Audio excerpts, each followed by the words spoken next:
எல்லாருக்கும் வணக்கம். என்னோட நேம் சந்தியா. நான் நாமக்கல் டிஸ்ட்ரிக்ட்லேருந்து வரேன். நான் பிஎஸ்சி ஹானர்ஸ் இன் அக்ரிகல்ச்சர் முடிச்சிருக்கேன். காலேஜ் முடிச்சு 1 மந்த்லேயே 2023 இங்கே வந்து ஜாயின் பண்ணேன்.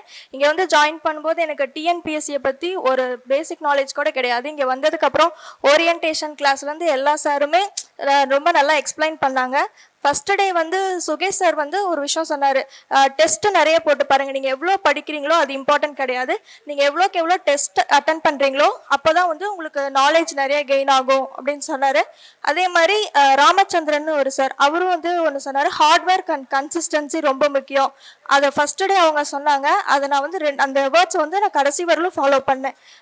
ஒரு டெஸ்ட்டு கூட குரூப் 2 ப்ரிலிம்ஸ் அண்ட் மெயின்ஸில் நான் ஸ்கிப் பண்ணவே கிடையாது. எல்லா டெஸ்ட்டுமே அட்டன் பண்ணேன். அதே மாதிரி டெஸ்ட் மார்க் எல்லாமே வந்து டெய்லி எங்கள் அப்பாவுக்கு நான் வந்து சென்ட் பண்ணிடுவேன். அவரும் வந்து எனக்கு ரொம்ப சப்போர்ட் பண்ணார். ஏன்னா ஒவ்வொரு டெஸ்ட்டு முடிச்சதுக்கப்புறமா ஈவினிங் வந்து கால் பண்ணிடுவார். எப்படி பண்ணியிருக்க, டெஸ்ட் மார்க் அனுப்பு, என்ன மிஸ்டேக் பண்ணியிருக்க அப்படின்னு கேட்டுகிட்டே இருப்பார். அதே மாதிரி எங்கள் அப்பா ஒரு விஷயம் எப்பயுமே சொல்லுவார், என்னென்னா நீங்கள் மிஸ்டேக் பண்ணதான் நீங்கள் என்ன மிஸ்டேக் பண்ணுறீங்களோ அதை திருப்பி வந்து ஃப்யூச்சரில் அதை பண்ண மாட்டீங்க.